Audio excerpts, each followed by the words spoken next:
Good morning and afternoon to everybody that is already hanging out here in the chat. It's Sunday. It's time to talk about Final Order Cutoff. So shout out to the people who are already hanging out here in the chat. TM Nerdy and Traveling Root Beer were in here first. And then Kilgore Trout, X11 Bravo Comics. What is going on? Neighbor to the North. Happy Hangover Day. Oh, man. And Comics Talk Weekly brought his spoon, I guess. Doing some word association. Shout out to everyone there. Luis Ramirez, 504, welcome in. Before we get started on the Final Order Cutoff and talking about what's on the cutoff this week for Lunar and for Diamond through previews, there was some news about Final Order Cutoff. What's going on? Jason Claiming Comics is here. What's going on? And thanks to Phil, Comics Talk Weekly, for sending me the article right after he saw it. But yeah, Marvel's Final Order Cutoff for within previews is going to be moved from Monday to Sunday so that Diamond can send their orders over to Penguin Random House, whose Final Order Cutoff for Marvel will be Monday still. So there's a little bit of a convoluted system of stuff going on there. But Lunar's still going to be Sunday. Everything else in Diamond's still going to be Monday. But the Marvel stuff, from my understanding, it's not just the hardcovers. It's everything Marvel. Based on the article that I read. I could be wrong. But if anyone else has read through that article, let me know. Because I think it's everything from my understanding. Because Diamond is getting everything now for Marvel through Penguin. But while I like to see if you guys have any other notes on that, shout out to a couple other people who've joined in. Promiscuous Time Traveler, happy Sunday. Lord Chucks BLCC, welcome in with the question mark. Let's see. Trent Stewart, what is going on? And this, I believe, is starting with not this Final Order Cutoff, but next week's Final Order Cutoff. Pretty sure it's everything. Diamond has a list. Let's see. Yeah. That is my interpretation of what they're saying. It was everything, but I could be wrong. And as I find out more, I'll keep you guys updated. But for right now, let's start talking about this week's Final Order Cutoff, which is, of course, as always, that is the date that is the last date that your retailer can get their orders in for these comics. So we're going to start off with Lunar because, as always, Lunar's cutoff is today. It is Sunday. And so we want to let you guys know about these as soon as possible so that you can go ahead and tell your shops which ones that you are looking to get. And what's going on? Connor Lines is in the house. Welcome in. So we'll kick off the Lunar with a lot of DC. There's a couple scout books in there this week, but we got to start off here with Batman here. James Tynion, of course, still writing this one. And Batman looking to be defending Miracle Molly against the Magistrate. So he's trying to, cause less bloodshed going on here. And this one is just been fantastic. I've been loving this story. We've got a Gabriel Delotto variant here as well, which everybody sees his art, loves it, and same one with that one. We got Lucio Perillo doing a cover C cardstock variant, which is for the Suicide Squad movie here. And then the 1 in 25 Riccardo Federici cardstock variant, this time of The Gardener. And of course, we also still have the backup Ghostmaker story going on in the back of the Batman book here. So when we get over to previews, we'll see if we can see anything else on what the dates are and everything. But I believe it kicks off with next week's anyway, so we got some time to figure that out. If this is everything moving to Sunday, except of course the non-Marvel stuff, may have to reconsider when I do the show, just to make it a little bit easier for you guys to see everything. But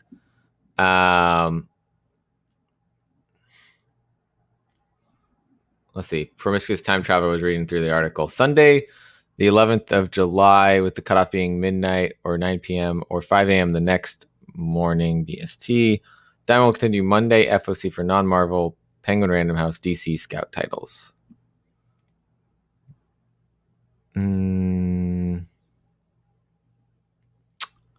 But, okay, that's weird because Diamond doesn't do FOC for Scout except for reprints, and Diamond doesn't do DC, so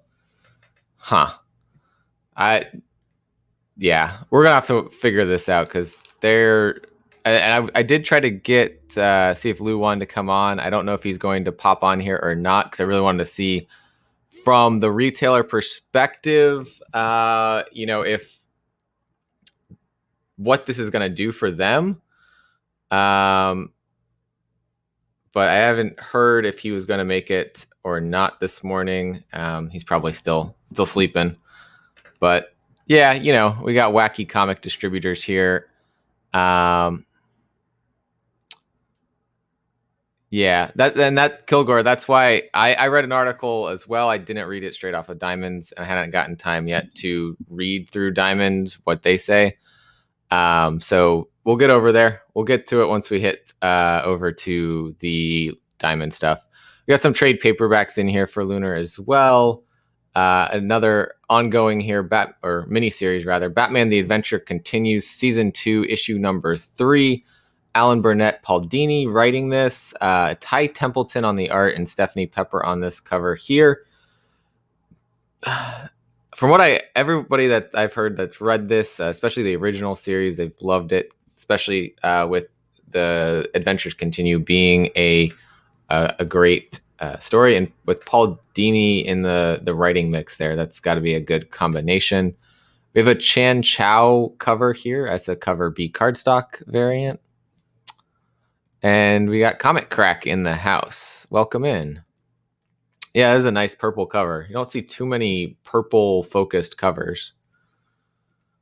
Moving on, we have Batman Urban Legends number 6. Nicola Scott on the cover here with, of course, as always, various writers and artists on the interiors with Chip Zdarsky, Josh Williamson, Megan Fitzmartin, and Matthew Rosenberg writing.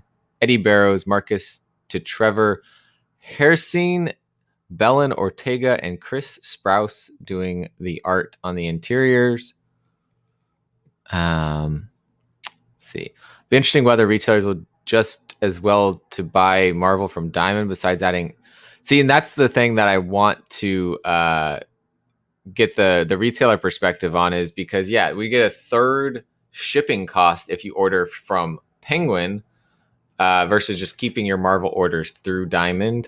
It just seems like we've added another person to the mix, and that's only going to drive up the cost of the comics. Yeah, Robin. Yeah, I don't know what's going on there. He's sipping tea with Alfred, I guess. But yeah, Comic Crack's loving Adventures Continue.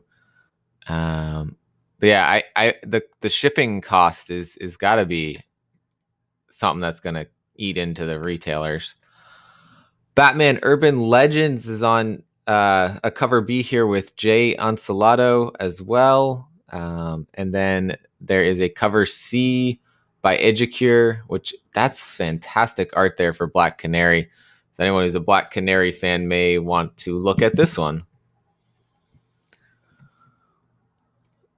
Yeah, that seems to be what's going to happen here, Kilgore. I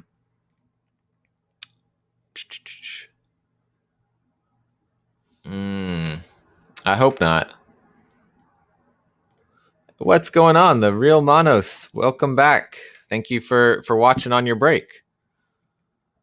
We'll move over. We've got a Scout book here, issue 5 of 6 of Black Cotton by Patrick Foreman and Brian Hawkins, with art by Marco Perugini. I'm not reading this one, but everyone who is really loving this, and it's getting to the end of the series here. This one will be coming out on August 11th, so about a month from now. Instead of, usually it's about 3 weeks usually, so they've got it about a month out. Yeah, that's not good. This is so I'm looking through for the lunar stuff. It's lunardistribution.com. This is where you can get your DC Final Order Cutoff books, but also Scout is on Final Order Cutoff with Lunar. Let's see. Diamond's website hasn't posted an article since June 10th. List for shops. Okay. That's where. Yeah, if this causes delays, I mean, for me, I'm not reading but like 4 Marvel titles, so it's not going to affect my pool too much. But yeah, it's still something we want to keep an eye on, especially for those that are reading more heavily Marvel titles. And Comic Crack, this is, so like I said, this is Lunar Distribution, and then when we go over to everything else, it's previewsworld.com that I pull up the Final Order Cutoff information for everything else. So Broken Souls Ballad, this one was really cool. Issue number 1 from Massimo Rossi with art by Ludovica Serragati. Black Caravan, which is a Scout imprint, a horror imprint for Scout. And I really loved the supernatural elements in this story, and like the fact that when he talked about this, he posted something on Instagram about how this was like him writing a story to help him with his anxiety and all of that. I think that's super cool, and having that in mind reading this story. But yeah, I really enjoyed issue number 1. I do have a second copy that's probably going to go into the 750 subscriber giveaway. So I want to be able to share that with you guys there. Moving back to DC, we've got Crime Syndicate issue number 6 of 6. Andy Schmidt, Kieran McEwen, Brian Hitch, and then this cover by Howard Porter. This is the conclusion to Crime Syndicate. I know Copy 801 was really enjoying this one. But again, I am not reading too many of the DC books, and I don't know really what's been happening in the past in this, but they say it's going to shake Earth 3 to its core.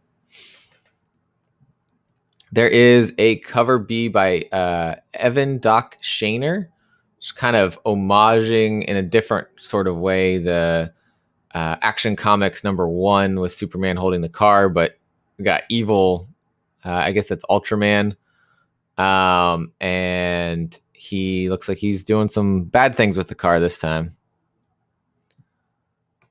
We've got Crush and Lobo already on to issue number 3, where father-daughter bonding time looks like it's going on.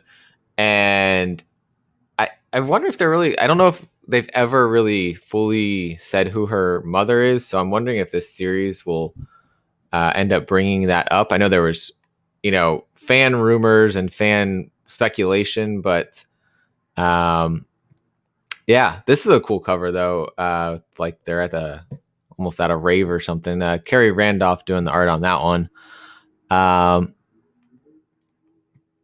DC FOC has not already passed Kilgore. It is due today. So, due today on the FOC.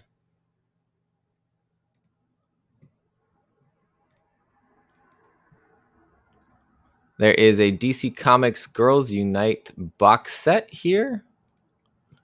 And what's going on? We got Slim Comics and more in the house here. What's going on?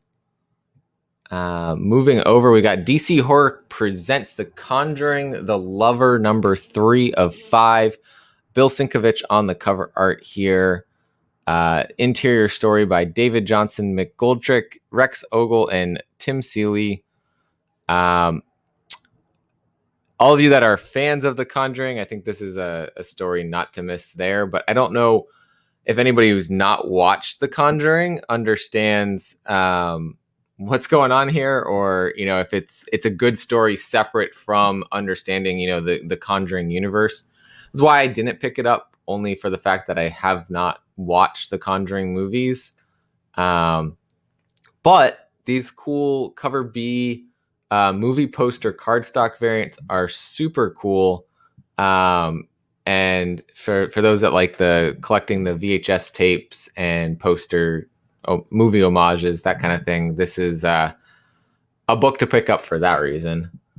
We also have Dreaming Waking Hours, issue number 12 of 12. This is part of the Sandman universe, written by G. Willow Wilson, art by Nick Robles, and cover art here by Marguerite Sauvage. That's wrapping up that series there. And we've got Green Lantern issue number 5 here. Almost looks like one lantern versus entire Yellow Lanterns there.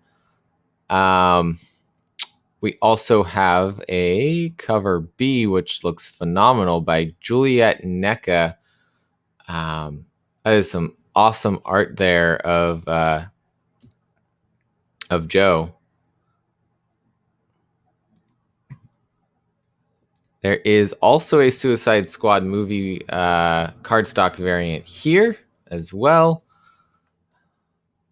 And we'll move into another Scout book.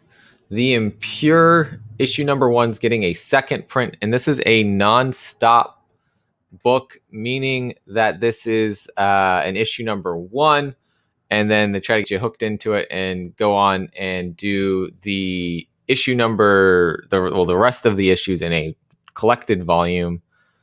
So that's what's going on here, and they sold out of issue number 1 first print, so here is the second printing of it. Joker Presents a Puzzle Box, issue number 1 of 7, with a cover here by Chip Zdarsky. Writing on this one by Matthew Rosenberg, and interiors by Jesus Marino and Joshua Hickson. And this is a whole new Joker story going on here. Almost looks like it's set up almost like it's not black. The Black Label, though, it looked like it was kind of set up that way. So I'm guessing this should be happening in the main universe still. But we got the Joker story that's also happening. We got Joker everywhere. Riccardo Federici on this cover here. Got Christopher Mooneyham cover here. That looks interesting. And we have a 1 in 25 Jesus Marino cardstock variant. Let's catch up with the chat. We got Comics and Pops from Team Nerd Herd. I will be joining the Nerd Herd tonight on their show for new picks for the week. Oh, wow. That's weird. So if there's anything, I would say, Kilgore, if there's anything that you are, if you see on this, check online retailers, because the online ones should still have it open today. But that's insane that they're maybe. The other thing that I do want to bring up is sometimes shops are closed on Sundays, and so from that perspective, they may push the cutoff sooner.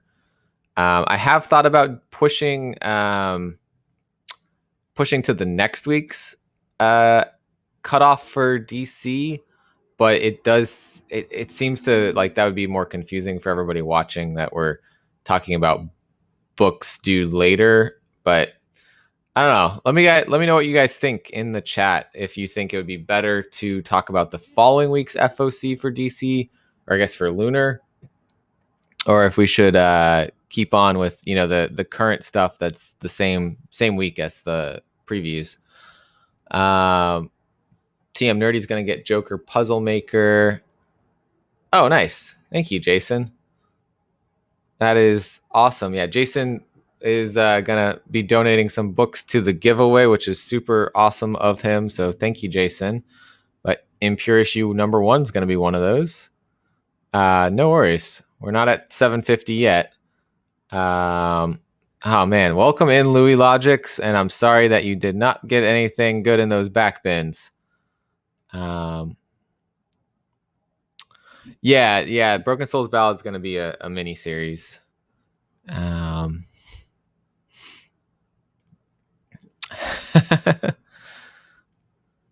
Yeah, I don't know if Neighbor to the North is actually dressed, so beware. Yeah, I know on Spine Ticks they've been doing 1 week out.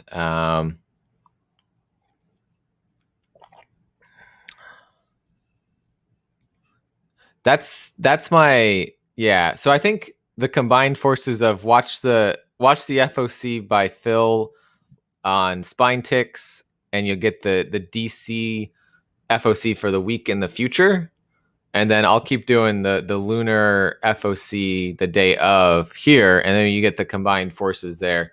Also, if you can't get enough of FOC and you want to watch more FOC, Ultra Maximus does an FOC show, usually Sunday night, and you can catch the next week's DC lunar stuff on that one as well. So there's always a good sampling of all of that.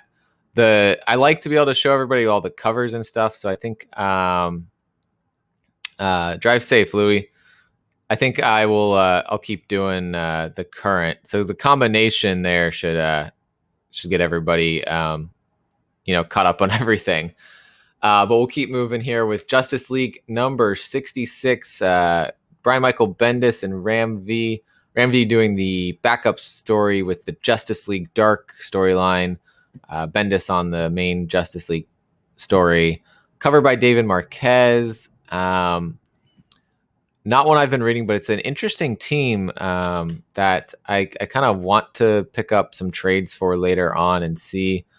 I'll be quite honest, he looks a lot. I think that's supposed to be Batman there, but he looks a lot like Black Panther.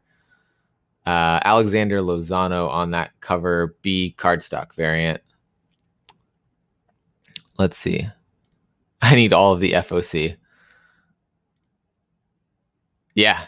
Or like Phil just said, order on previews, and then you don't have to worry about the cutoffs except for the books that they throw on last minute, like reprints, some of the variants and that kind of thing. That keeps you up to date. Although I'll tell you, Phil, I'm starting to get better about reading through previews. And I've noticed I've missed things as I'm going through FOC. So, yeah, but that's why I'm doing those previews videos now as I look through it and try to find things that I want to read, and trying to bring that information out to you guys. Like I said yesterday, I miss your previews catalog picks and all that that you talk about, Phil. Yeah, Ramv is absolutely. It's 2. So the current catalog is July. The July catalog, it'll have books out in September. So 2 months. Yeah. The ratio variants, some of the other variants, those get added at FOC time often, and so you can't really go off of everything from the previous catalog. So you just gotta keep an eye on it and keep up with everything. It's a lot of work to stay on top of all of the orders, and like I said, I miss things.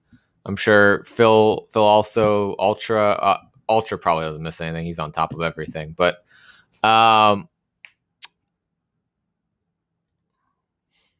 what's the Hulk book on the thumbnail? That's a In-Hook Lee variant for, I want to say, Immortal Hulk 49. We'll talk about that one when we get over to the previews section. But welcome in, Fresh News 247 or 24/7 rather. Yeah. So this is the weird thing, right? So the preview order deadline is the 18th of the month comes out, but then they have an initial order cutoff like a week or two. Yeah, about a week later. So I don't understand why they have so many cutoff dates. It doesn't make sense. Oh yeah. Hey, thanks, Trent. I appreciate that. I'm glad. Like I do this because I hope it helps you guys find the things that you're looking for. Wow, that is a lot of books, Phil. Granted, I probably have the same things. Um, so let's keep moving here. We've got Life Formed #1. This is a nonstop title from Scout. Orphaned in the wake of an alien invasion, 11-year-old Cleo must leave behind the life she knew to fight for her own survival in Earth's future. With the help of a rebel alien posing as her dad, she learns how to survive and strike back against the invaders, battling their way through the wreckage of the apocalypse. These two unlikely companions bond, ponder what it means to be human, and search for reasons to fight on. Sounds like a cool issue. I might check it out just to see if I'd want to read the rest of it. Batman Second Son's getting a hardcover. And then Nice House on the Lake, issue #3 of 12. Absolutely been loving this title. First 2 issues have been phenomenal. And like last time when I looked at #2, there's no cover B listed here, but #2 had a cover B. So did some digging, and there's a Christian Ward cover B here for Nice House on the Lake #3. I don't know why Lunar doesn't have it in there. A lot of stores don't even have the cover art listed either. So this is just something I came across on Instagram from following the artist. So yeah, that's the cover B, what it'll look like. Awesome art. I love Christian Ward's art. 60 books a week. Whew. I buy a lot. I don't know if I get that high on the number of books I get.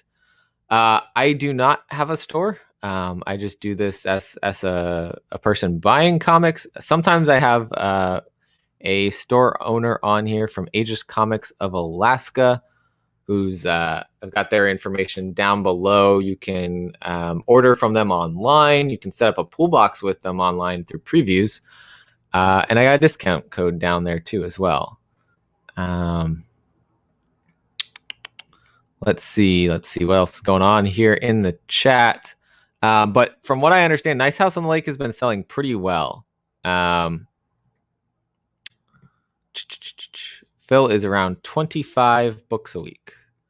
I'm probably 25 on busy weeks, a little bit less on a lighter week. Rorschach is on to issue #11 of 12, almost wrapping up here, and Tom King and Jorge Fornes on this book here. And I did miss Sith is in the house. Where did he first? Oh, there he is. Yeah, completely missed it. Welcome in, Sith. I'm assuming you're just waking up from last night. You guys didn't go as long. We have a cover B by Arthur Adams for Rorschach, issue #11 here. I always love Arthur Adams' art on anything, but I'm not reading Rorschach. And moving on, Sensational Wonder Woman, issue #6, cover A by Belen Ortega. I've been hearing people liking Sensational Wonder Woman even more than the main Wonder Woman title. But you guys can sound off in the chat what you guys are thinking about Sensational Wonder Woman here. Sina Grace on the writing, Paul Pelletier on the art. Yeah, it's looking like a really cool story here. Cale New doing a variant on this one. Let's see what we got here.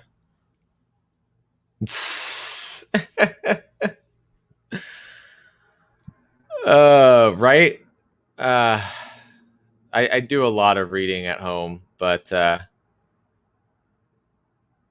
oh man, You got up early then, and probably, yeah. There we go. Comics and Pops knows where it's at. Alonzo knows Art Adams has got the good art. Let's see. My job is to put comics in a bag and board. Yeah, I am, and I'm working on trying to cut things back, just because there's a lot of things to read. Okay, so I don't even know. Is this a DC comic? Is this Scout? What is this? Snelson Comedy is Dying, issue number 1. Um, no idea.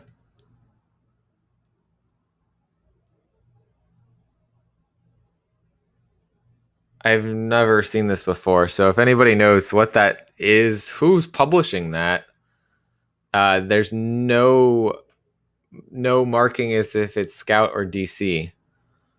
Let's see.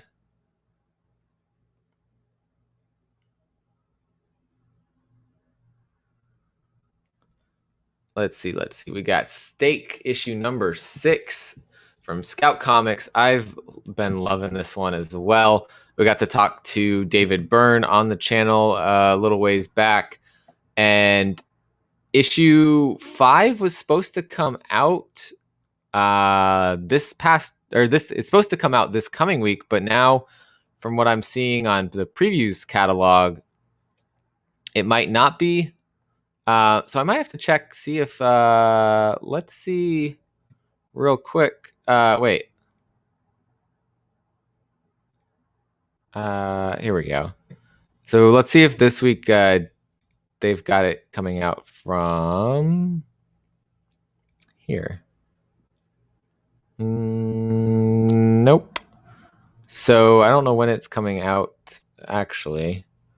And interestingly, they have these death metal vinyls coming out on the 16th. So just a random day there. Let's see. Interesting. Okay. So did Lunar pick up Ahori Comics?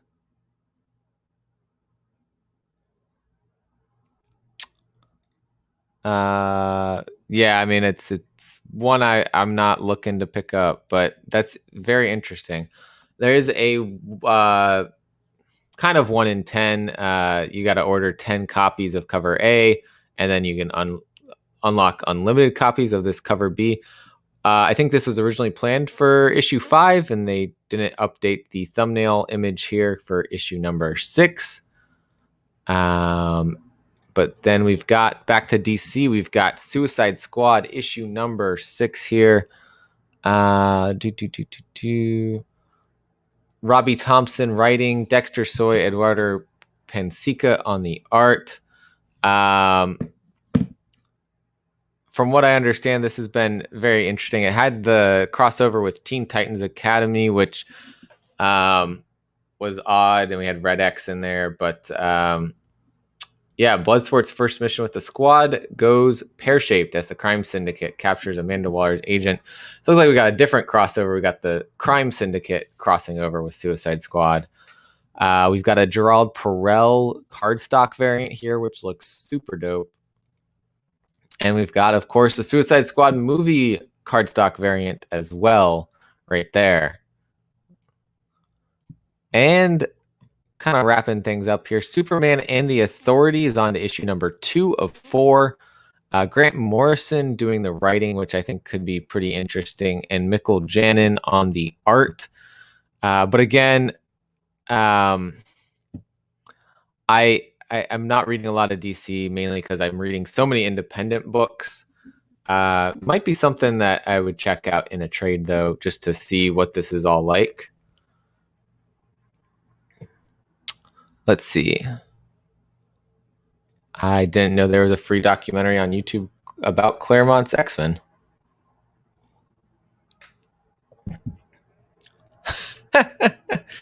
No, will not be called potatoes, but there will be, so the story arc will end, I think, with issue number 6, and then there will be another story arc in this world. There's also a bit of a spin-off going on that was a Kickstarter that follows one of the main characters, and there'll be more in that world going on. So it's going to be an expansive world, it sounds like.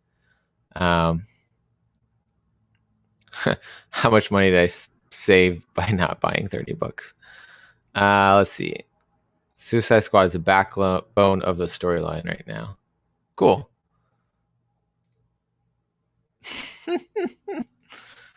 Oh, man.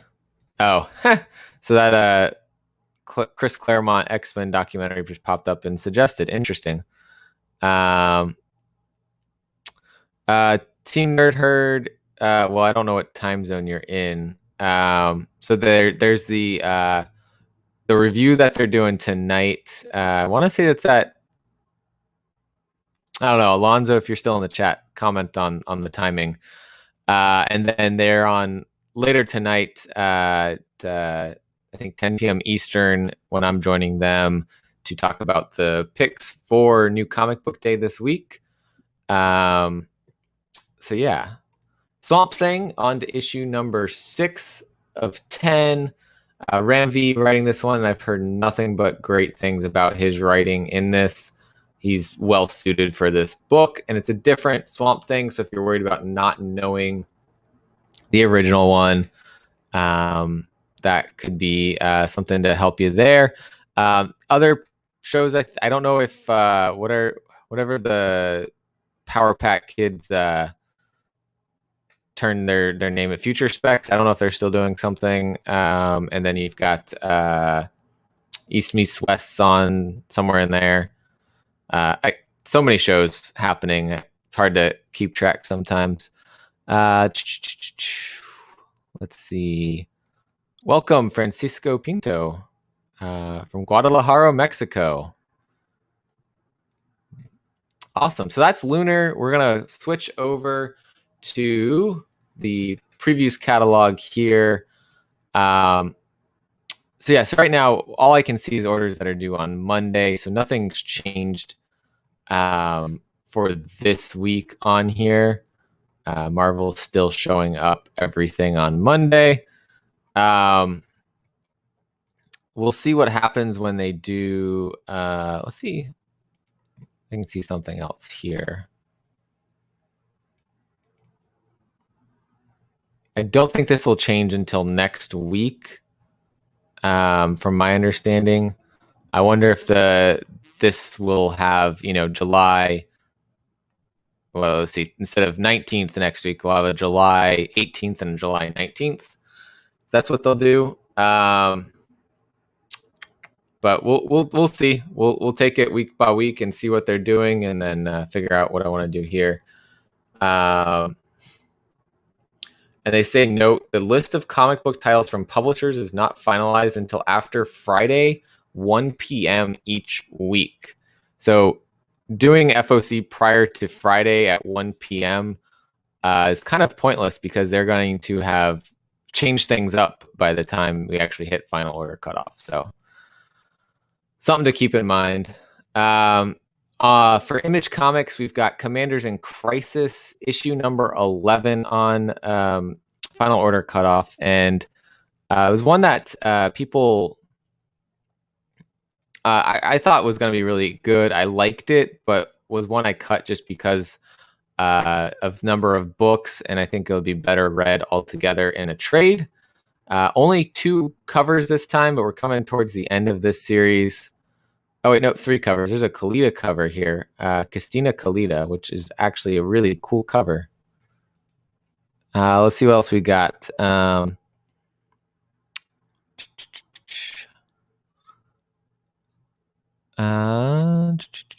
see. I want to see Mike Kaluta team up with Todd McFarlane and Frank Miller to make a dark and bloody animated series of The Shadow. Release it in November of 2023 on Kaluta's 50-year anniversary of the first issue. That is some well thought out wishes there. I like it.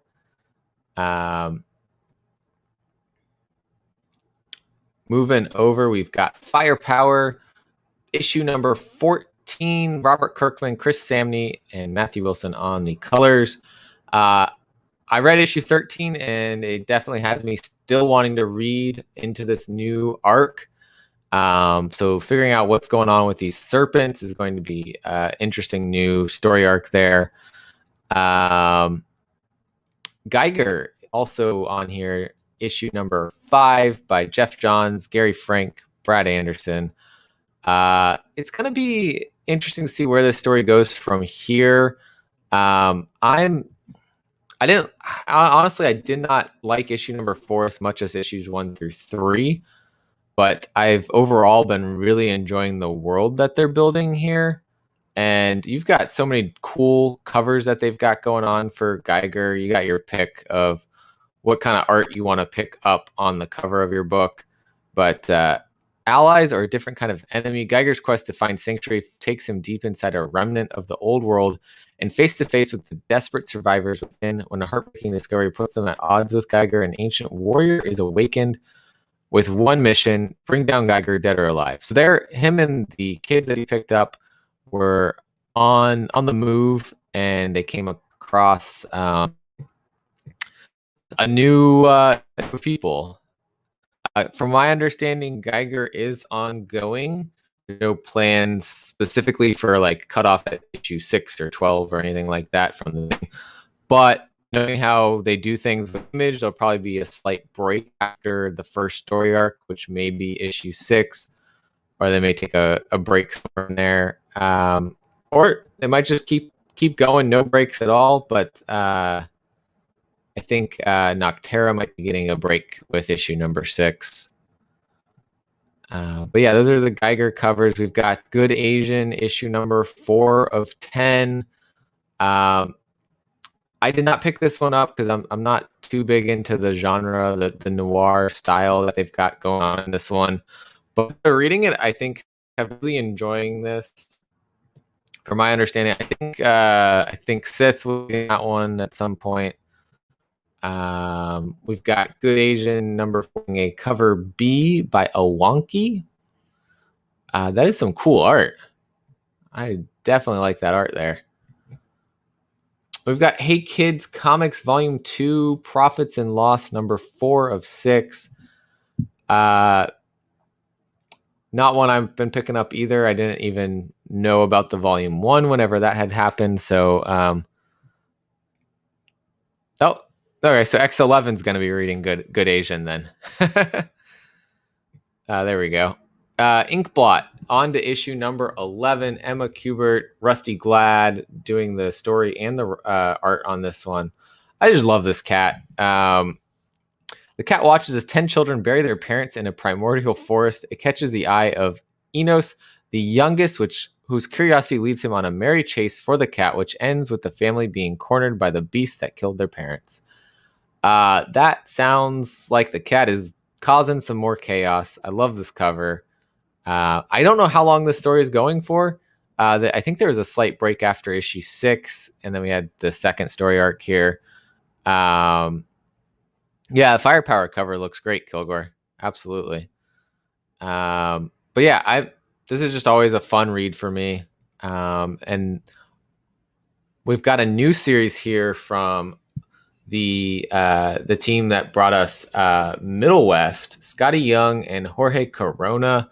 The Me You Love in the Dark, issue number 1 of 5. So it's planned miniseries.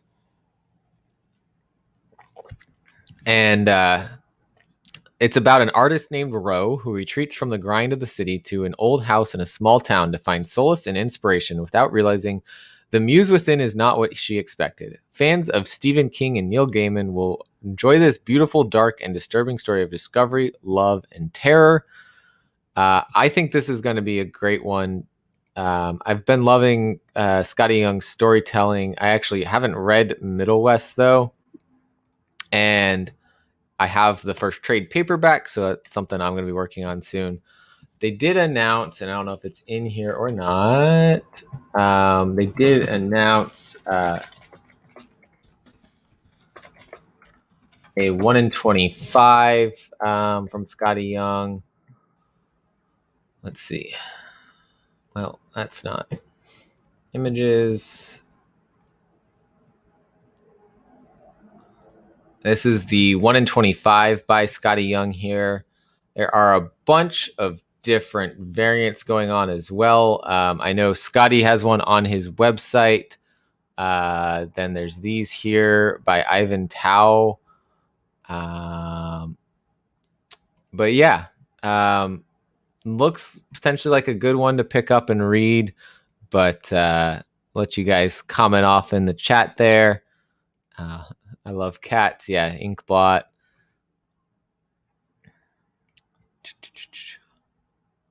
I have not read that, but I know like the world and all that from the music. Middle West for an older audience. Okay, I like that. Yeah, I'm probably not going down the ratio route. Like I said, I'm trying to cut back on things, and that would do the opposite there. Let's see. Radiant Black's getting a trade paperback, so if you're waiting for the trade to read this story, I highly recommend checking it out. It's been excellent, and the twists that we just got recently, just phenomenal. 7 to Eternity is on issue number 17. Rick Remender, Jerome Opena, and Matt Hollingsworth. Series finale here on issue 17. So that's on odd place to end. But there is a Virgin variant cover B here as well. And then Skybound X issue number 1 is getting a second printing by Jorge Corona. With Clementine on the cover, or actually, is that Clementine? I think it's supposed to be Clementine. The Clementine story was interesting. It's essentially announcing that there will be a full, like, I think, graphic novel for Clementine, and I enjoyed it. But so we've got a second printing of her first comic appearance going on here. And so speculation wise, that might be something to look at.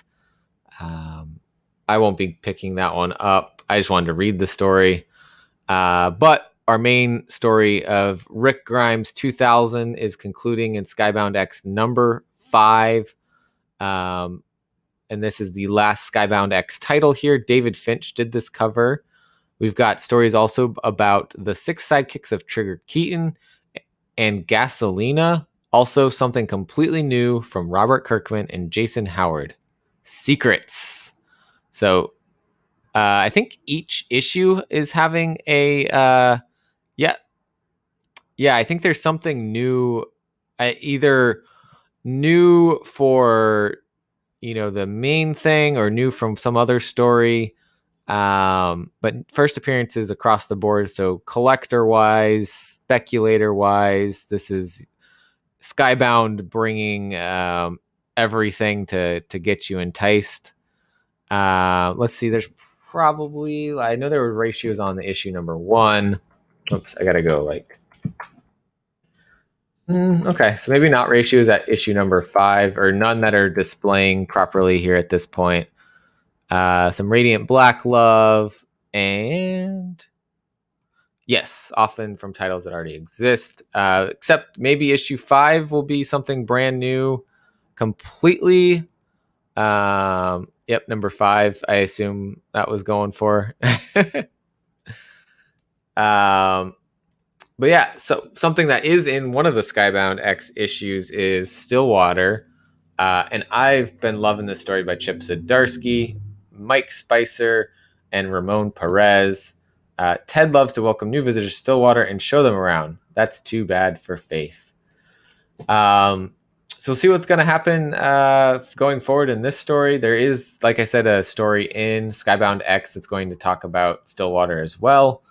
Some supplemental story there. New creation in issue 5. So that's going to probably be like a preview of the new story.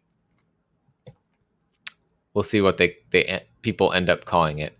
But speculators, this is your heyday here. Stray Dogs, all these reprints, from a fan of the series, I absolutely love it. I'm going to pick up all of them. But we've got here Stray Dogs #1 5th printing. These are all supposedly, they said, the final printings of all of them. So 5th printing for #1 also has a blank cover. So if you were trying to get them, Tony and Trish, to do a cover for you for the CGC signing, here you go. Get this. You'll get it in shops August 4th. And I think September or something is the send-in date. So there's an option there for you right there. The difference between the blank from the first print is that it was black instead of red. So worth picking up for that reason there. Stray Dogs #2 is getting a 4th printing.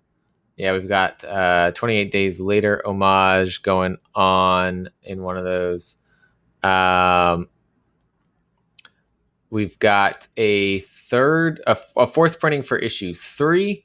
Of course, all of these homaging another horror movie, like they've been doing with these reprints. 4th printing for #4 here.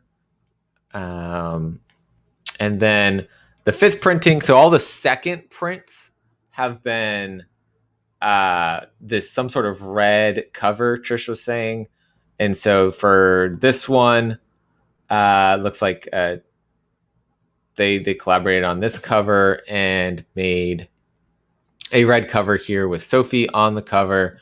But since they're going to the last printing, they said, let's do a 1 in 10 ratio incentive homaging The Crow, and put that as our 1 in 10 ratio to get one more final homage in. And this is honestly, this might be my favorite of them. I'm going to try to get it from my shop, but I might put a pre-order in somewhere too, just because I don't want to pay way more on that the day it comes out. Yeah, final printings like Department of Truth supposedly going to a final printing. I'd believe if Image is saying final printing, it's final printing, versus maybe some other publishers might continue to do it. Some of these, I honestly don't know what they are for the homages there. Let's see.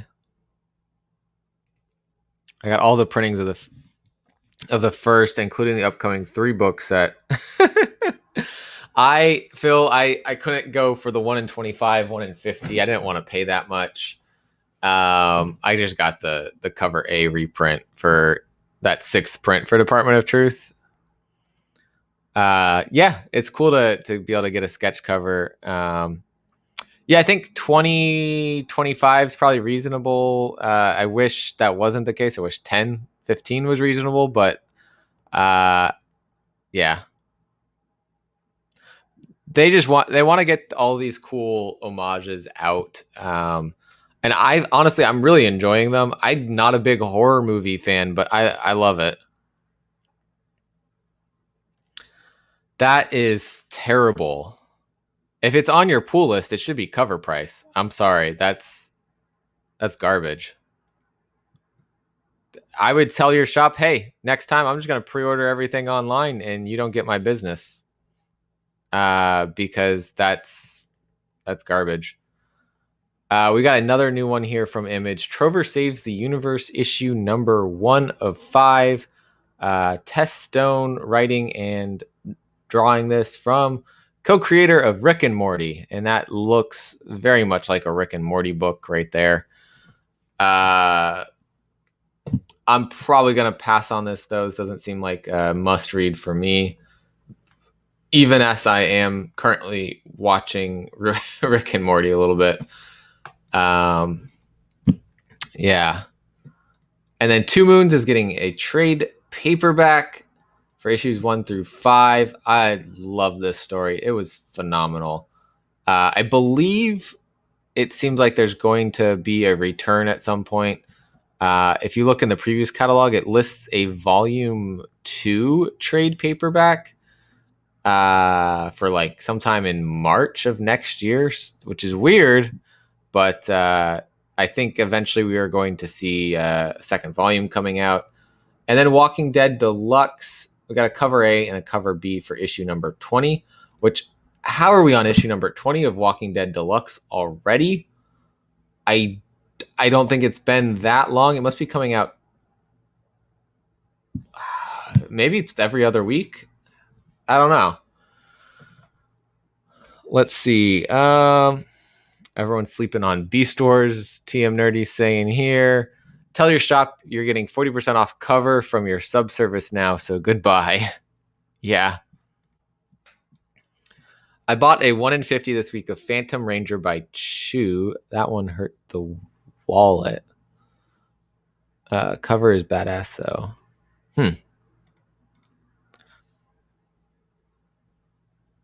Yeah. I'll probably pick it up for 2025, but just try to find somewhere that you can pre-order.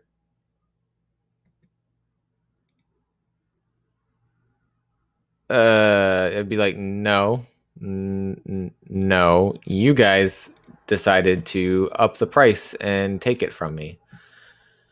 That's awful. I'm sorry that you got to deal with that. Dark Horse, we got some more video game here. Cyberpunk 2077.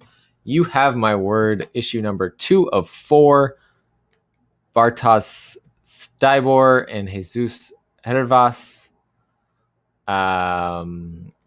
We've got The Golem Walks Among Us, issue number 1 of 2. Mike Mignola in his Tales from the Outerverse world here. Peter Berting on the art and the cover art, and Christopher Golden also writing the story. Let's see. I feel like 1 in 10s, $12 or less is fair. See, that would be ideal. Ratio would be ideal, but it's hot, so people double that. My LCS said 1 in 3 of 2 moons. They had 2 out of grabbed them. Well, now you can order the trade paperback and check it out. Yeah. Yeah, Sith, I thought you were reading the Outerverse stuff. There's a cover B, so you kind of have your pick. It looks like that's a connecting variant. I almost want to say that connected to one of the other Outerverse books. Or maybe it's a wraparound. Probably a wraparound. Jenny Zero, issue number 4 of 4. I love this. I love this story. Dave Dwanch, Brockton McKinney, and then Magenta King on the art.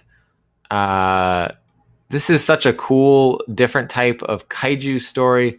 As now turning into almost she's more the kaiju fighting off the mech robot. So it's gonna be interesting to see what happens to conclude this story.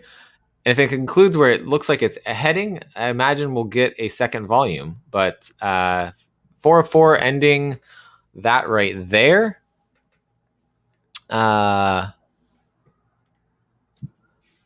Yeah, that's my thought, Phil. If I start reading one, I'm gonna have to explore the rest of the world, and yeah.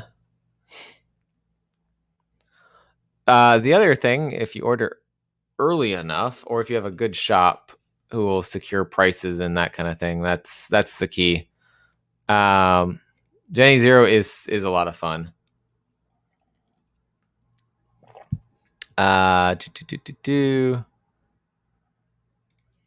We also have Lucky Devil issue number 1 of 4 from Colin Bunn and Fran Galan. I don't know. I've lost track of the number of Colin Bunn books that are out there right now. He's been just killing it across the board. I think this is his second from Dark Horse. This one's already on my pull list.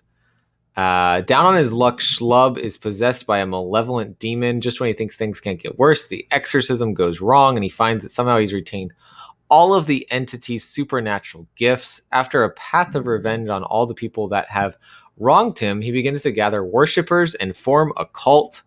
But the legions of hell don't take kindly to this, and they send demonic agents to murder the schlub-turned god before he gains too much power.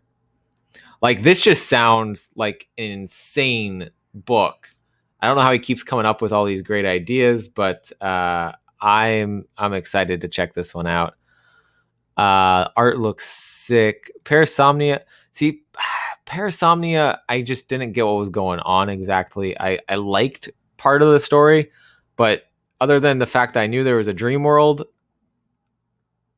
the connection just wasn't there for me. Yeah.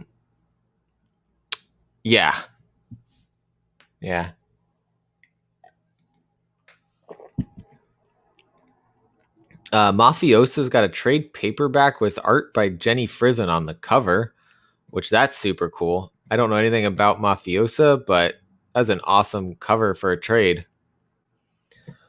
Mass Effect Legends puzzle, and then another one that I've been really enjoying from Aubrey Sitterson and Tony Gregori. We got Worst Dudes issue number 3 of 5.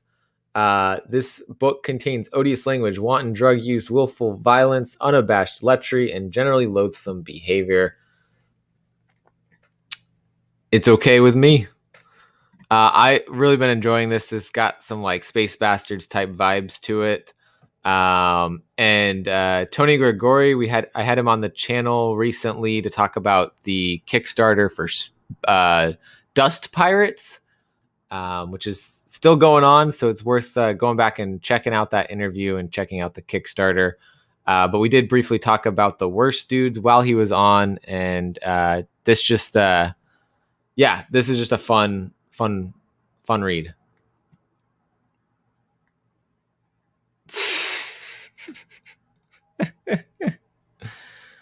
It's been a while since that clip. IDW is having a light week on Final Order Cutoff this week. We've got TMNT, the best of Casey Jones, continuing with that same art style on the cover of these. James Biggie doing that. Multiple stories of Casey Jones inside from reprinting some things there. Transformers on to issue number 33. Brian Ruckley writing, Anna Malakova on the art, and Ed Pierre on the cover here. It's always a cover B here. This one by Lane Lloyd, where it looks like somebody's been decapitated or buried, and they're having a good time there. And we've got a 1 in 10 by Alex Milne. That is pretty cool for you Transformer fans out there. I don't think we're going to see that there is a 1 in 25, but nope, no 1 in 25.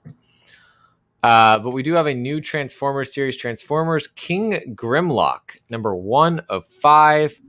Beloved powerhouse T-Rex with an attitude and one of the strongest Cybertronians in existence finds themselves magically transported to a world of fantastical beasts and strange powers. In this savage world where the strong rule with sword and iron, Grimlock finds a new opportunity to prove he's the strongest there is. As Grimlock and the human barbarian Arco will learn, sometimes brute strength isn't enough. Steve Orlando doing the writing on this one.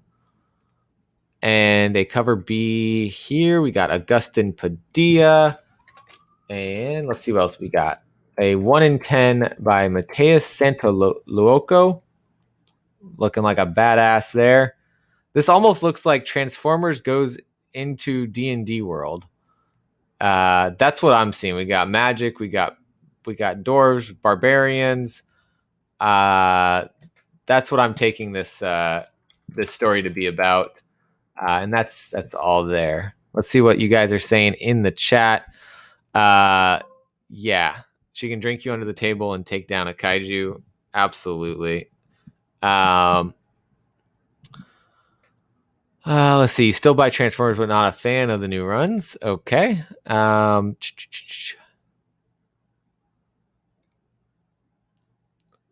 That's not cool. Yeah, that was a nice 1 in 10 on Grimlock.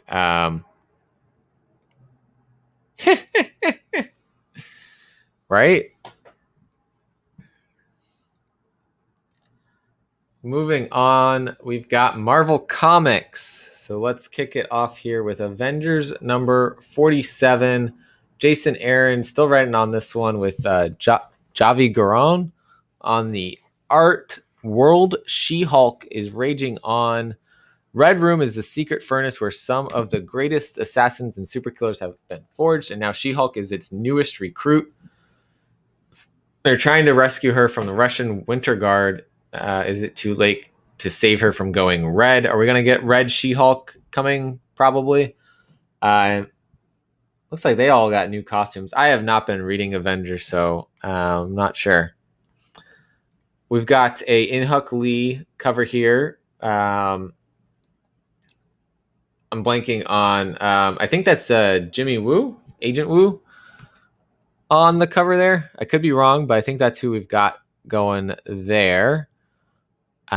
He's doing a series of these, so we'll probably see at least one or two more. I know we got the Hulk one there.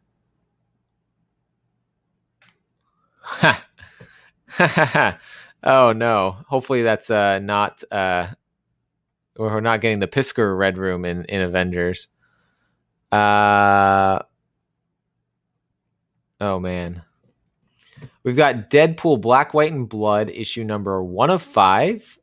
So the new Black, White, and Blood series. This one, Tom Taylor, plus others doing writing on this. James DeCoe and others doing writing. And then Adam Kubert did the art on the cover here. Again, they're just kind of sticking with that red, black, and white art style going on in this title. Lots of blood. I don't know who else they could do.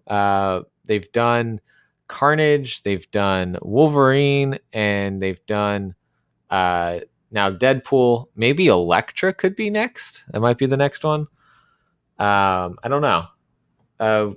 Lots of cool cover art choices for this. So got your picks. I'm sure we've got some ratios in here somewhere. Yep. Ryan Stegman doing a ratio variant there. And that's all it pops up. But there's probably, I feel like they'd like to do more than one. Let's see. Extreme Carnage Lasher issue number 1. Clay McLeod Chapman writing, and Chris Mooneyham on the art, with Scan doing this cover art here. I read the Extreme Carnage Alpha, and I think I'm burnt out on symbiotes. So probably not picking up any more of these, probably staying away from symbiotes for a little while. But Scotty Young covers for these are all pretty cool. I like his style, of course. So those intrigue me. But yeah, I'm gonna not pick up any of these. We got a ratio design variant by David Nakayama, which is phenomenal here. Look at that. Carnage infested Lasher. So it looks like all these other symbiotes are getting infested by Carnage, and that's what we're seeing coming out in these stories. We got Entropy in Comics here. What is going on? Welcome in. Moving on, we've got Guardians of the Galaxy Annual, issue number 1. Of course, there's these connecting variants that go between all of the Infinite Destinies events. Al Ewing, Jed McKay writing, Flaviano Juan Ferreira and Ron Lim on the cover art here. Hercules has always been known as the Prince of Power until a younger prince showed up to outmuscle him. With the aid of an all-powerful Infinity Stone, even a complete idiot can develop the quads, delts, and abs of a Prince of Power. But why was it this idiot? Focus on your core, true believers. The answers will shock you. We also have part 7 of 8 of Infinite Fury. So this is the 7th part of the Infinite Destinies annual event going on. There is a cover A here. It's kind of it seems like a Hercules versus Hercules kind of thing going on. Hellions, moving on to issue number 14. The Locust Vial returns. And Another one of In-Hyuk Lee's variants here. The Asian American Pacific Islander Heritage Month variants. Phenomenal cover. I believe this is supposed to be Psylocke on this one. I love all of the covers that he created. Like I said earlier, this one. Thank you, Entropy. I am doing well. Hope you are as well. Gently tap it. Do not smash the monitor. Or smash violently with loving intentions. Yeah, okay. That's great. Sam I Am Comics. What is going on? Yeah, Psylocke cover is dope. He's got a whole ton of these coming out. This one being another one this week. I think there's probably 3 more after this week. One of them's Miss Marvel. One of them is Silk. But yeah, In-Hyuk Lee doing some awesome cover art on these. But that is for Immortal Hulk issue number 49 with Alex Ross doing a cover art as always for this series. We're going to wrap up in issue number 50 before they head on over to the new series that Donny Cates is doing. So it'll be interesting to see how we transfer from Al Ewing's writing into Donny Cates, though they seem to be passing stories back and forth between each other for a while now, so maybe a smooth transition. We've got Joe Bennett doing an homage variant here on that cover. Marauders getting a trade paperback. Savage Avengers still going strong here. Gary Duggan writing, Patrick Zercher on the art, and Valerio Giangiordano doing this awesome cover here. Conan, Doctor Strange still in this story. I mean, it is the Conan teaming up with different Avengers kind of story is what's going on. So that's the other characters kind of rotate who's there, but Conan's the main one on the story there, and it's Shuma Gorath. It looks like we're taken down. Even elder gods need elder care. He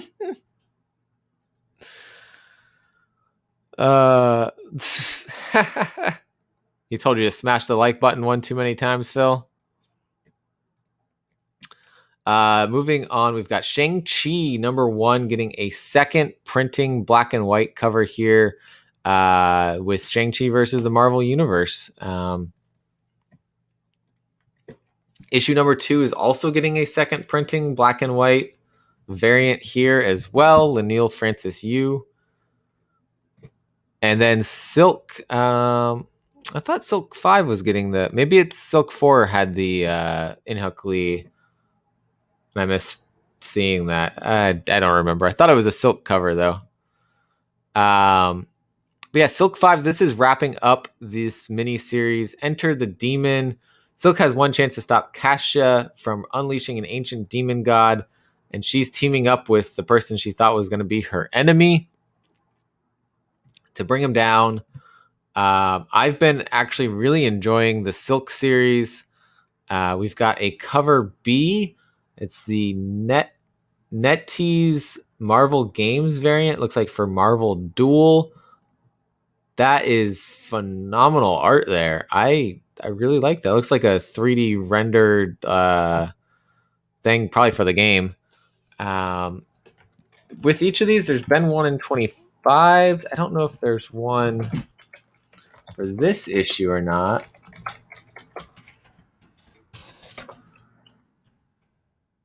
Although it's probably, yeah, it's in between these. That's where it is. Here it is. Judy Zhang on this variant here. I like the different art style takes that people have been doing on Silk. Yeah, Marvel is. I know you guys can tell when I'm more excited about books than other times. Marvel just keeps going this week. I don't know why. We're gonna try not to touch on all the Sinister War books here, but I'm just gonna show you. We've got issue number 204 of Sinister War happening. Nick Spencer still writing Spider-Man, almost done with his writing.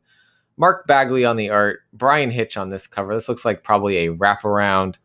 Lots of variants here. A Bagley connecting, a Ferreira variant, a handbook variant with who we got on the cover of this one? We got Rhino on the cover there. This one, I think, if you're gonna pick one up, this is a cool one. Jeffrey Verege with the cover art with Black Cat on the cover there. Let's take a quick look. We got a variant hiding here at 97. Ratio variant looks like with Taskmaster, Black Ant, and Spider-Man on the cover. And let's just take a look, see if there's anything here. 501. Nope, nothing there. So probably just one there. Yeah, I do feel like we're getting some of that happening. Yeah, I read a couple stories, and let's see. It's because these are the books that come out the first week of the month. Let's see. I've been paying attention. Yeah, August 4th. You are on the money there, which brings us to a new story here. Spirits of Vengeance, Spirit Rider, issue number 1. This one with cover art by Takashi Okazaki. So shout out to Azores Tiger. I know that's one of his favorite artists out there. He's been collecting all of his stuff since he first hopped onto the scene with some Marvel covers. But yeah, it's Kushala, a sorcerer supreme, a spirit of vengeance, and the savior of Johnny Blaze's soul. I think there's been a lot of talk about this character in recent time, speculation over the character, and this is probably why we've got her, getting her own series here. So if she's getting her own series, what might they do with the character down the line? Might be trying to see her popularity. HK Wifey 420, what's going on? Sheena, welcome in.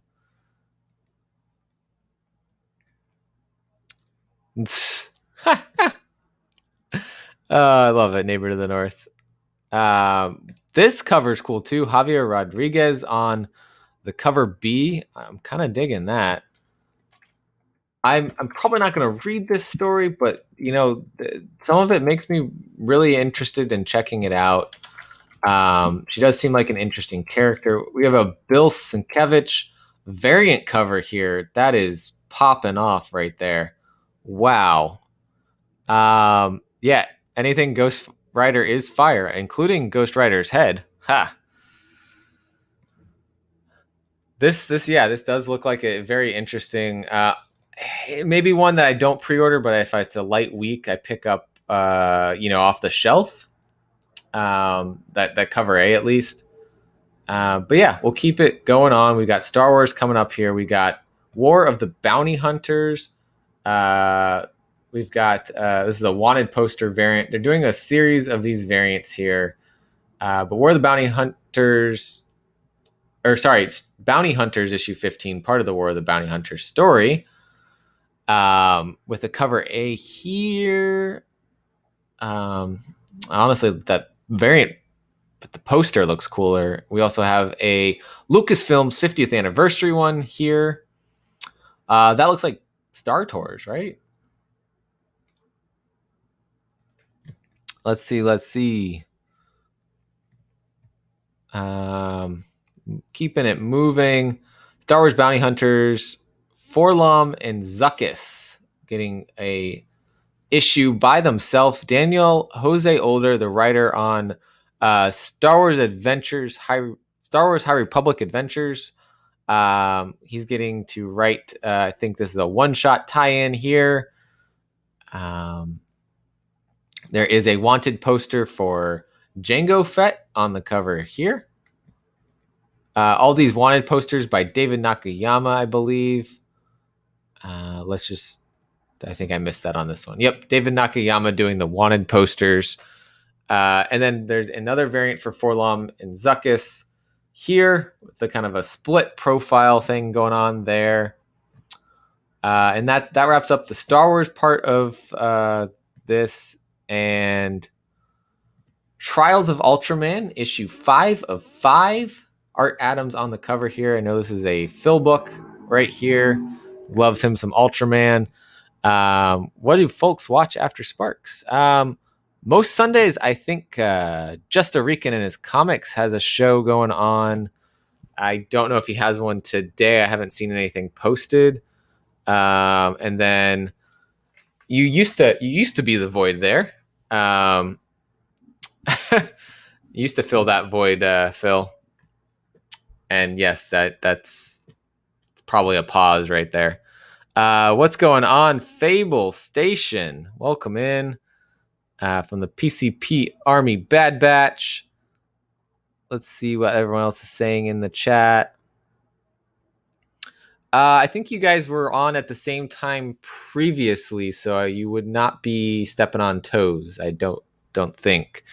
I think you guys did have the same time previously, but I could be wrong. Web of Spider-Man issue number 3 of 5. I don't think anything since the first issue, speculation-wise, happened with this. We had the character from Iron Man 3 pop into this series. Some other first appearances, I think. But yeah, it's continuing with issue number 3 here. We got a Sandoval variant with no cover art yet. And then X-Men issue number 2. We had issue number 1 just come out this last week. I don't know how everyone's been feeling about it, but it sounded like people were liking this new team. Got interesting little powwow team fist bump going on here. I like it. We got some interesting X-Men that you don't really see a whole lot, and then you've got some classic X-Men right here. So it's a good mash up there. Sith saying he's loving Web of Spider-Man. That is good. And then the Web Slinger ride is so much fun. Maybe eventually they'll make one. I was gonna say I'm not even in Florida anymore, so it's not as easy to get over to. But I'll make it to one of the parks one day when they have them open. And we got another In-Huck Lee AAPI History Month variant or Heritage variant. This one with armor on the cover here. Just his art is just incredible. There is a trading card variant here for the new lineup of X-Men, but no artwork revealed yet. We got X-Men 1 was dope. First appearance of Fei Long in it. Is Fei Long a X-Men, a mutant? Is Fei Long a enemy? Who is Fei Long? Sam I Am was enjoying X-Men. It's good to hear.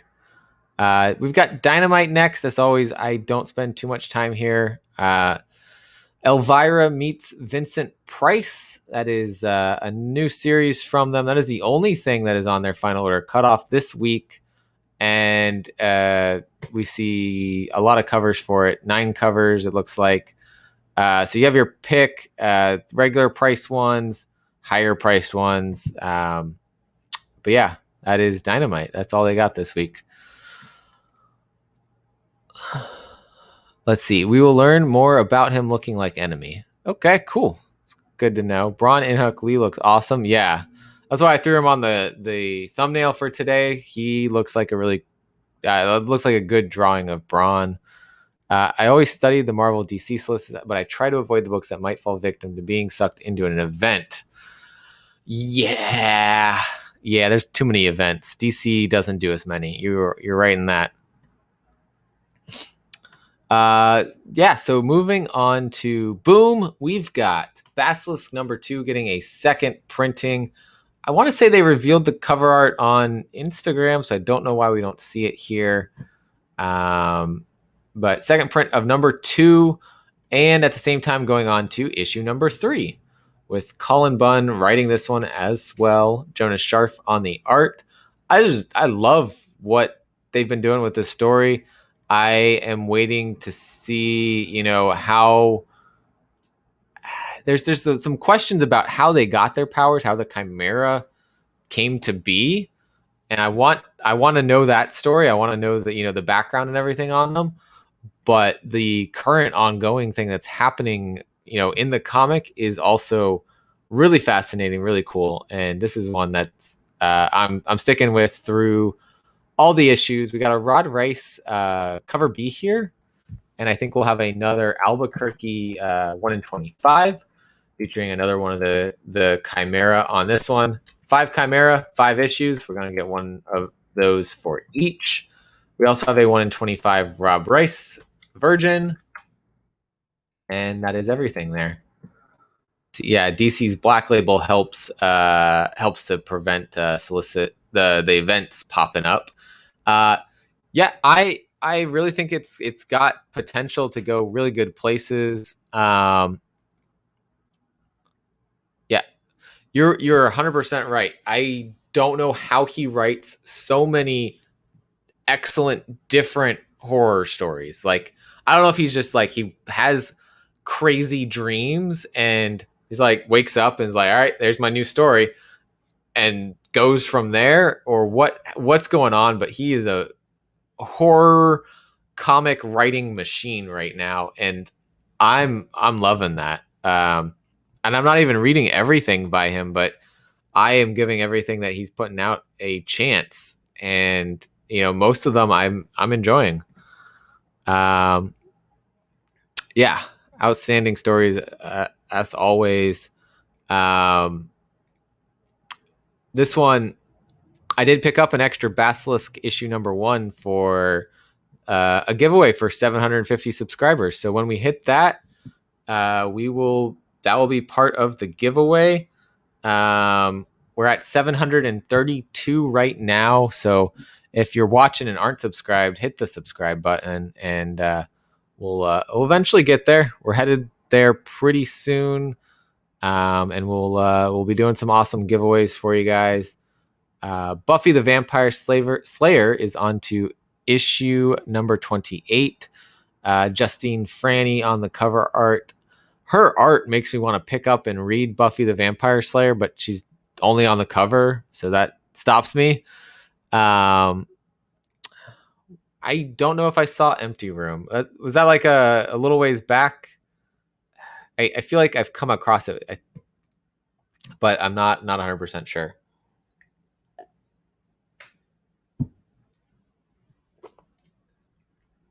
The Expanse is getting a trade paperback. This is between seasons 4 and 5 of the Amazon series, The Expanse.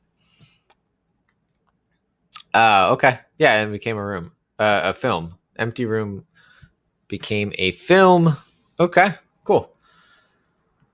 We also have Magic the Gathering issue number 5 with a Christina Kalita cover here. Iguara interior art.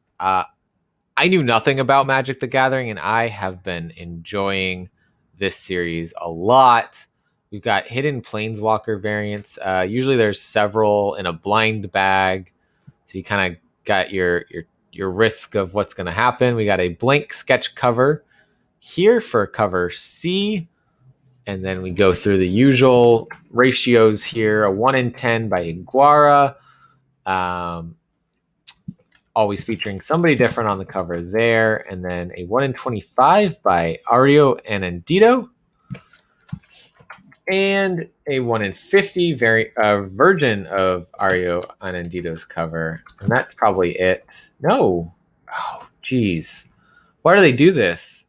Christian Ward doing a awesome 1 in 100 number 5 variant. Fantastic. I love Christian Ward's art, but I'm not paying for a 1 in 100. They did the same thing on issue number 4 with a Jenny Frizen. That was beautiful. But again, I'm not paying for the 1 in 100 on that. Trent's loving Magic. For someone who's never played Magic, I am loving this story. And you've never played either. I love the world building that we're getting, the intrigue, the character development. I feel like maybe if I knew more about the characters going in, it would have already, been like, ooh, extra there. But I hear things that the comic is confusing. I don't feel confused by anything. I think probably having played, it would supplement my knowledge and make it easier to maybe pick up on certain things. But as far as just kind of reading through, I don't feel confused at all. Seven Secrets, another awesome story. On to issue number 11. Tom Taylor writing, Danielle Denucuelo on the art. And this story is just heating up. Last issue just got insane. The Order's secrets are bestowed to Ava as a result, and impossible discoveries made, changing everything in its wake. Will Ava be able to keep this knowledge from Casper and fight alongside him to escape the Seeker's ultimate plot? Stay calm and carry on, as they may just get some help from the Queen of England herself.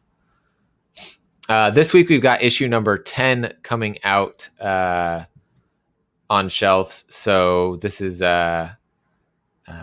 issue 11 pre-order coming out before issue 10, or issue 11 cutoff before issue 10 happens. We got a Jungwon Yoon variant here, a Miguel Mercado variant here. Should have another Yoon Virgin variant there, and that should be it there. I think so. Issue 12 will hit us at the end of volume 2. I'm hoping that's not the end of the story. I really hope we get more in this world. I want them to keep writing forever, but we'll see what happens. They did take a break after issue 6 last time, so we might get a break in there as well. And another excellent story. This is like the boom week for me. So unfortunately, that means these are all going to come out at the same time. James Tynan's Wind. James Tynan and Michael Dialinus. They both also did, what was it called? The Woods? Yeah, The Woods together. Another excellent story worth checking out. And I've been loving this story as well. It's a fantastical fantasy world. And we've got vampires and fairies and crazy things going on. Highly recommend, if you haven't picked it up, to read it. There's a trade paperback of volume 1. We've got another tarot variant here of one of the fairy characters, Marion, from Ryan Gonzalez. And there should be a 125, this one by Veronica Fish. And there'll be a 1 per store that's a version of cover A. So that concludes Boom. Now we head into the comics and graphics novels section. This is a big FOC week, guys, which means that first week in August is going to be a big week. Sam I Am's all in on 7 Secrets. Oh no, burnt all 90s cards 2 years ago thinking they were worthless. Wow. Oops. Let's see. We've got from Action Lab Entertainment, The Citizen #1. A journalist tries to cope with the only non-superhuman in a city full of costumed heroes and villains. Crash and Troy, issue number 2 from Action Lab. I did not read issue number 1, so I don't know a whole lot what's going on in this world. This one by Jared Lugin and Kyler Clodfelter.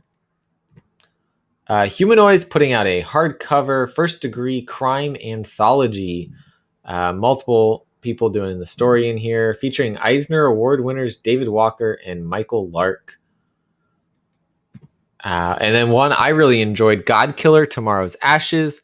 Issue number 1 is getting a second printing here with cover art by Yasmin Flores Montanez. Absolutely have been enjoying this wild, crazy ass story.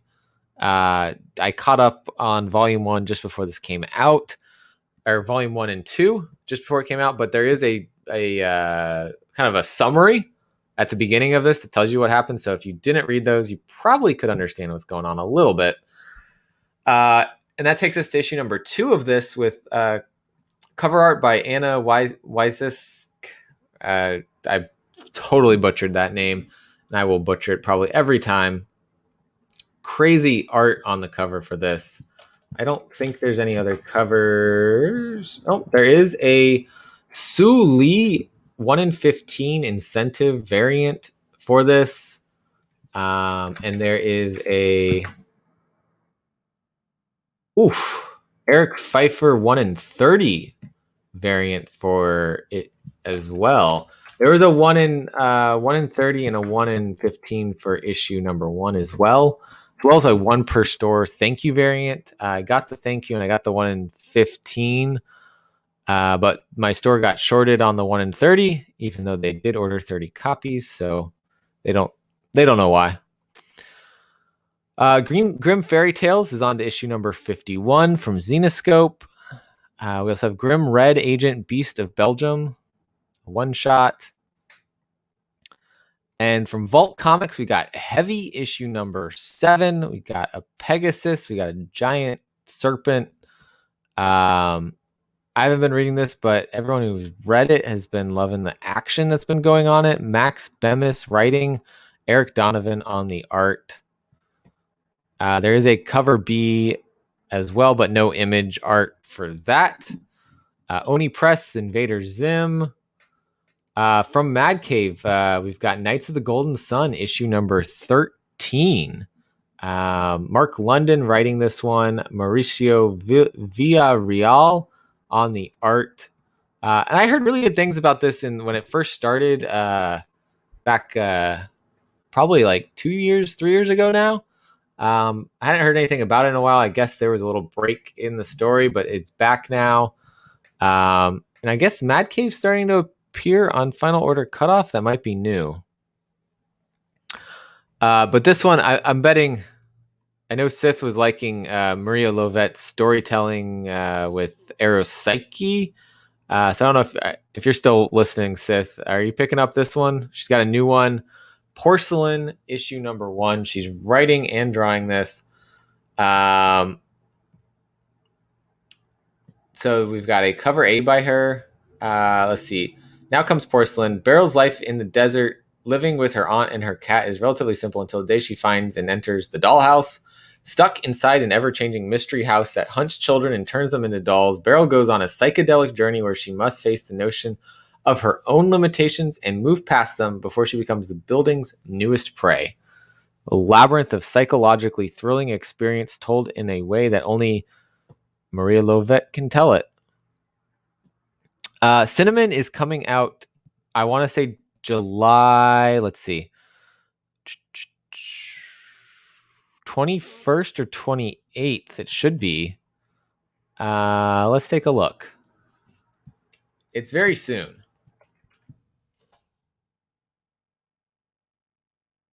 Let's see, July 28th. So 2 weeks from Wednesday, we'll get Cinnamon coming out.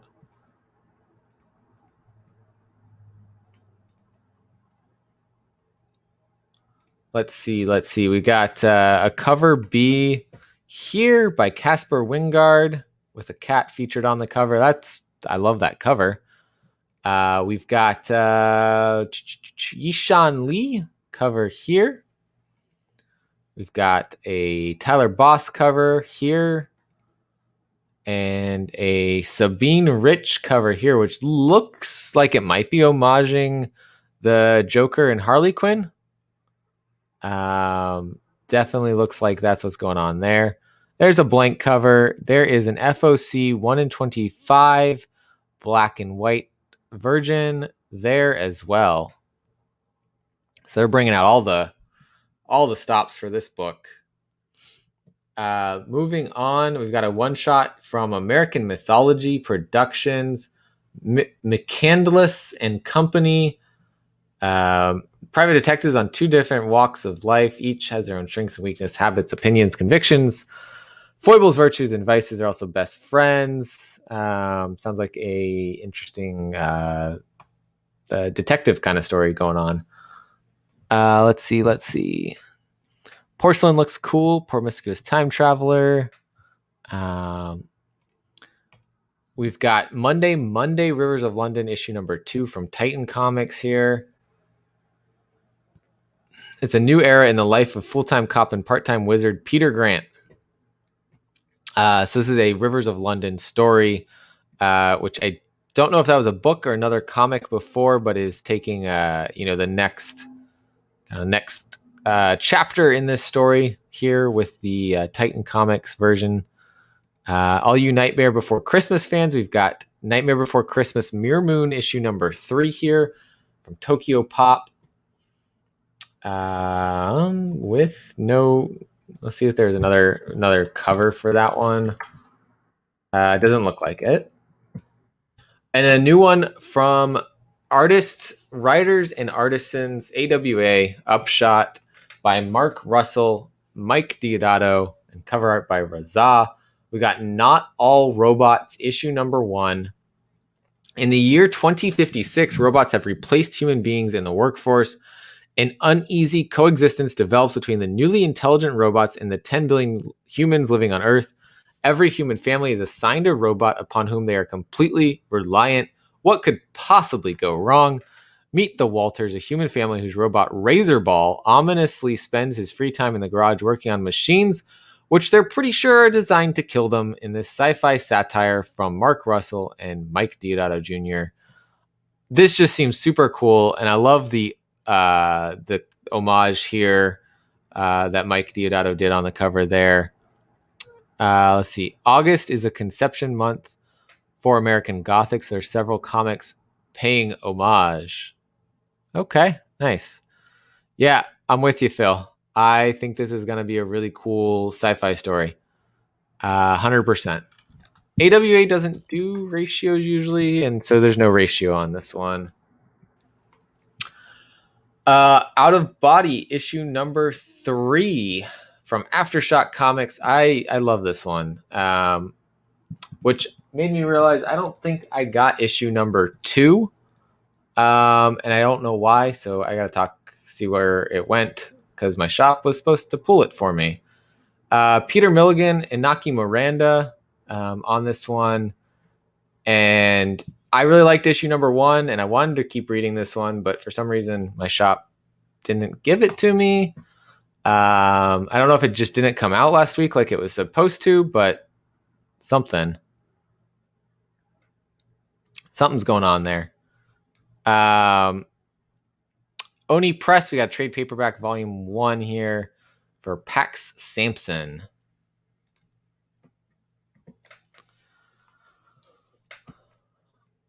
When it says MR at the top, what does that mean? Mature reader. Makes sense, yeah. That is definitely a seeming like a mature reader book. We've got new from Aftershock is this Seismic Press imprint targeted at younger readers. Rainbow Bridge graphic novel is the first one coming out. This one by Steve Orlando and Steve Fox, with art by Valentina Brancotti.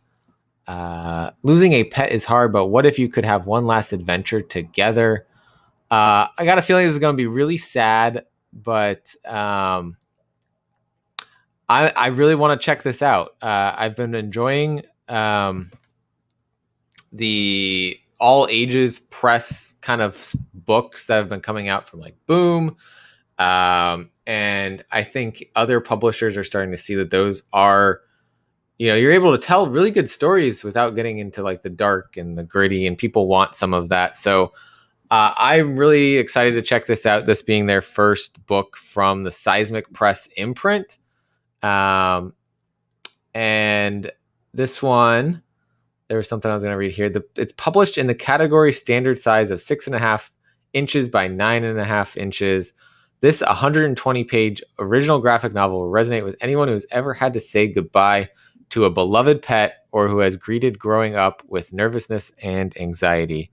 And being a pet owner myself, I think that story is just something that's going to be a beautiful story, but a sad story. We'll keep moving. We've got some more from Action Lab. S Factor number 1, Samurai 2.0 number 2, The Past. Some Xenoscope books, Tales of Terror, Quarterly Bachelorette Party. Oh, is Rainbow Bridge a biography of my life? Hey, maybe. What else we got going on here? Drawn and Quarterly, Wendy and Wendy's Revenge. From Archie, we got World of Betty and Veronica Jumbo Comics Digest number 7. And then we got another American mythology book here, Zombie Proof Zombie Zoo Museum edition unsigned. I didn't know there was a signed version either. But 5 years ago, Zombie Proof Zombie Zoo one shot was the first comic American mythology productions published. The rarest version of that initial release was the limited variant cover edition created exclusively for a museum in Baltimore and offered up as part of their citywide Zombie Gras 6 celebration. Now we are pleased to offer these original uncirculated first printing copies for the first time ever in previews. The story. This is what happens when the government swears animals can't contract the zombie plague. You can guess how that goes. 48 pages, full color. Interesting. Hey, Lou, hop on here. You have the link. Come say hi to the people. But yeah, that's I think especially you're gonna love that one, Lou.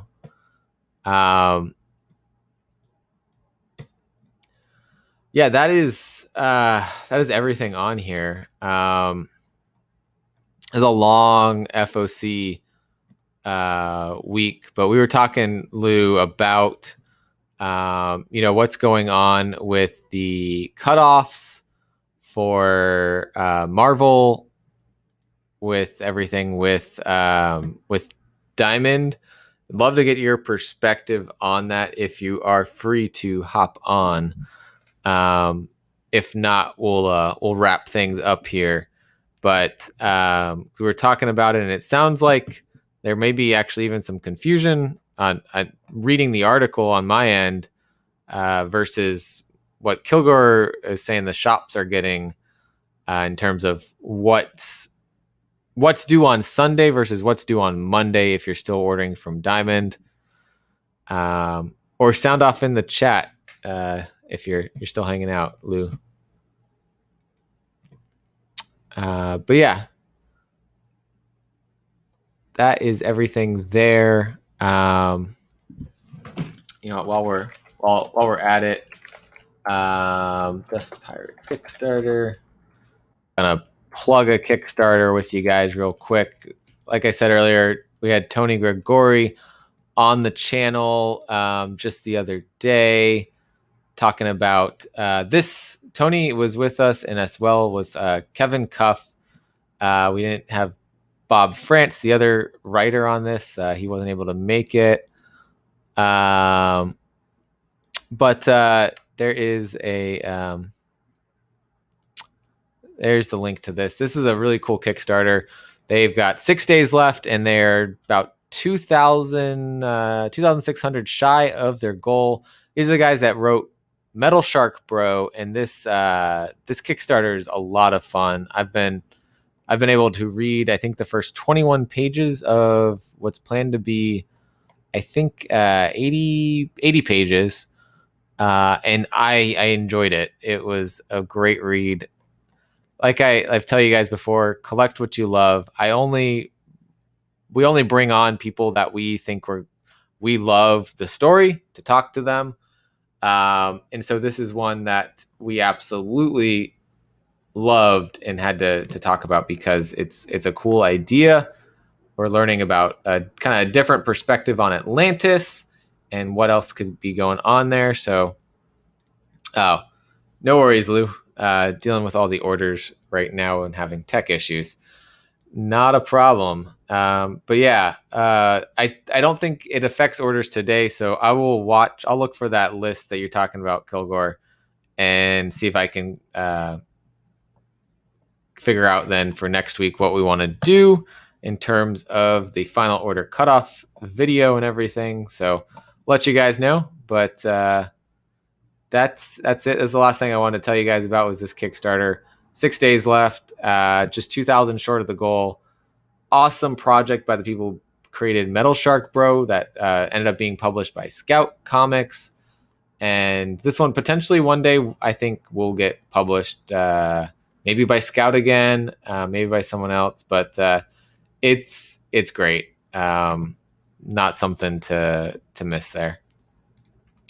But that's it. That is this week's Final Order Cutoff. We made it under the 2-hour mark today. I don't remember if Justarican and his comics does have a show today. I haven't seen him say that he was having one before I went on, but he might. So go check that out. We've got Team Nerd Herd talking about, I forget what the review is today. Let's see. I don't know if they posted it or not. There it is. Killer Queens #1. That's right. They're going to have David Boer on the channel at, let's see. I don't think they say what time. Let's see. 3 p.m. Pacific, 6 p.m. Eastern. Team Nerd Herd's going to have that. And then at the usual time on a Sunday night, they have 7 p.m. Pacific, 10 p.m. Eastern. The new comic book day, top picks, and then news discussion and all of that over on Team Nerd Herd's channel. So link to them down in the description below. I'll be on with them tonight for the top pick show. And in the meantime, in there's some other people, East Meets West on, maybe the future specs. I don't know if they're still going or not. But let's see. Trent saying, what's favorite book this year so far? I don't know if I can pick a single favorite, but I think probably the mini series that I think's been the best and most powerful in like message and ideas and beautiful art would be Carmen. And I just talked about that in the video I dropped this morning, where Caroline and I were talking about our top picks, top reads from this last week. But Carmen is just such a beautiful and well-told story about an important topic in, mental health, suicide, self-love, all of that. So from that's why I would say that. But I've been loving, Eve. Eve's been excellent. You Promised Me Darkness. I've been loving that. Always loving Something's Killing the Children. What's going on there? God, there's so many. I gotta maybe one day do a breakdown, a top however many reads so far this year. It hasn't happened yet though. It's probably gonna take me too long to put this on here, but I wasn't prepared to do this. Let's see. No, I don't even see that I have it. But Wednesday, 8 p.m. Yeah. Oh, yeah, there's another one. Many Deaths of Layla Starr. That's up there as well. There's just so many good books. Nice House on a Lake. Yeah, You Promised Me Darkness, Something's Killing the Children. I'm going to keep trying to talk while I download this thumbnail for the show on Wednesday. Caroline and I are going to do another indie comics talk. We've got something to show you guys. Let's see, background. No, I want overlay. So those of you that are still hanging out will get the sneak peek at the thumbnail for Wednesday's show. Once that loads up here, I'm going to put it up on the screen. And there it is. So yeah, Wednesday, 8 p.m. Eastern. And as you see in the middle there, we are going to be changing the name of the channel. And there is already a new logo we got designed from someone that we have had on the channel before. So that's super cool. And We are going to be talking about, some of these books in the background, some other books that aren't on the thumbnail, but just kind of talking about, monthly, like what we've been enjoying reading, what we're looking forward to reading coming up. And then, we probably have to touch on some news about Something's Killing the Children, and talk about that a little bit. But new channel name coming to you guys. So when we announce it on the show, obviously it'll still show up as the Sparks Comics channel to find the show on Wednesday. So don't worry about that. It's not going to be some random channel just there, but keep an eye out. It'll change around then, and we will, go from there. But exciting news. It's something really cool. You guys are probably going to like it. The logo is really cool. And got to thank the person who did that 100% for making that logo. I'm going to see if he can come on for a little bit on the show and talk about his book a little bit too. But we'll see. That's all I'm going to reveal on that. Lou, thank you so much. Absolutely love you guys and your shop, and 100% support to you guys.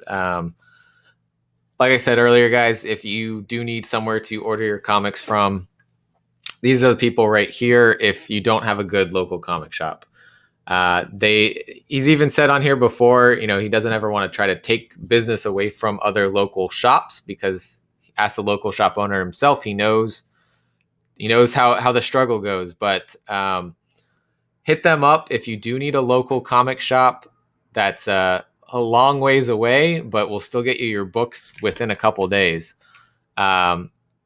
Link to their YouTube down below. Hit them up on Instagram, Aegis Comics of Alaska. I think the website's down below as well, and there's a discount code listed there as well. You save 15% on their website, Sparks 15. But yeah, hit them up if you are in need of a new shop, because they are great people. They're out there in the community interacting with everybody. And Lou comes on here when he can, and gives the shop perspective on the books that are coming out. And I really appreciate him for that, because it brings you guys the other side of things, other than me talking about the books that I'm looking forward to, the books that I'm seeing in the catalog and everything. It will not be the Spark Ticks. There we go. Trent has an order in with you guys.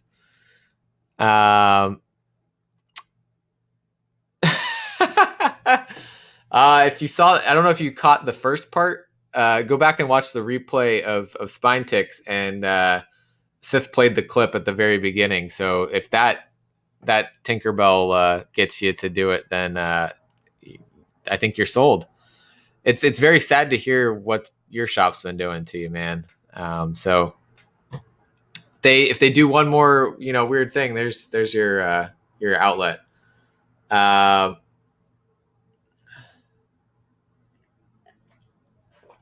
So that's a great question. So let me bring that back up. Before we end here, I'll show you what you can see. So this is, let's see, let's flip over here. This is my pool box. So I love my local shop. I still get most of my stuff from them, but I also love my friends in Alaska, and I like to show some support there. So I'll put some stuff into my pool box with them, and it might be like every 2 weeks or 3 weeks that they end up sending it out, depending on how many books I have. But let's say I go back to FOC and put something in. It'll show up in a different spot that is unconfirmed. There was something I was going to order. Let me order another. Let me order this. So Stray Dogs #1, 5th printing. We'll say order. And so that then sends them information that I have put that in. If I look in my account, and I go under my orders. I can see confirmed, not ready for pickup. So these are ones that they have seen. They've confirmed that they put the order in for it, and it is good to go. I will get these books if Diamond doesn't screw something up. The unconfirmed items have not been confirmed yet by them, and you can still edit the order until they confirm them. But if it's past the point where they're going to be able to put that order in, then there's not a guarantee that they will confirm it. And then if they find out they can't supply that, then it will get canceled. So that's the risk there if you order, past when Lou's finalize things, or he gets all that in. But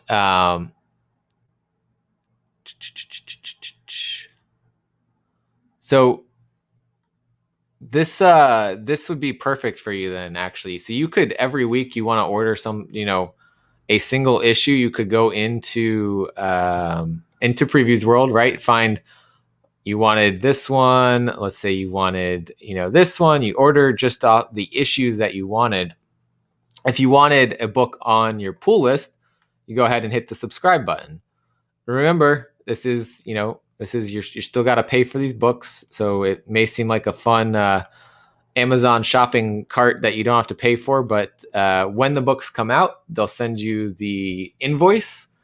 You pay the invoice, and that's it. They'll send the books out to you. It's usually, if it's sent Wednesday, I think I've never gotten it past Monday unless there's a holiday. I know sometimes Sean Miller, who's in Florida, has gotten them by like Friday. And it's all coming from Alaska, so that's insane, awesome time. Yeah, so sometimes I've seen Lou confirm it after. So if they see the orders and they put in enough orders, you're got a very good chance of getting it. But like I said, if it's past the point and there's too many people ordering it and they haven't gotten enough ordered in, that's where the risk runs that you wouldn't get it. But like it's one that I don't think if you're ordered by FOC, you should not have any issues being able to get it. And then the other thing, like we talk about the ratio variants and all of that, that would be a message that you would have to send to them, send it to their email and ask if you could be put down for that variant. They go in a first come, first serve basis.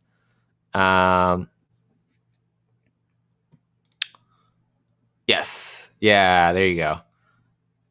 League of Comic Geeks. There, you could also Diamond through the Previews website now lets you set up an account even if your shop doesn't have a thing set up through the pool box. So you could do it that way as well. Just don't link to a store. But League of Comic Geeks is better in terms of you can throw DC. You can throw everything into it. So definitely worth it from that type of trying to set things up. But yeah, that's it.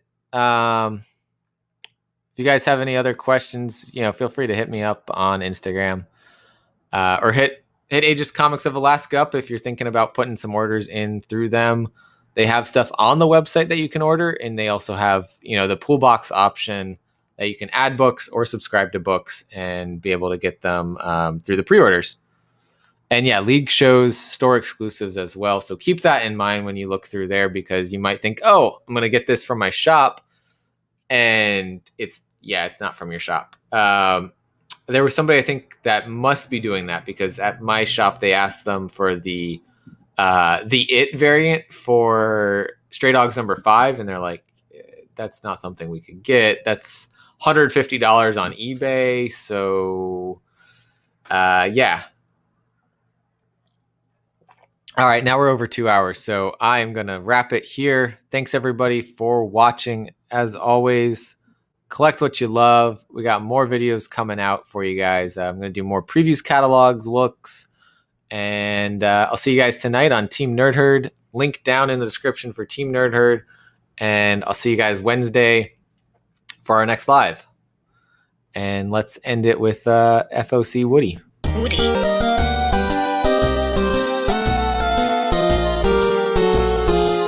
FOC. I cannot put on a hat next show. Nope. No hats. See you guys.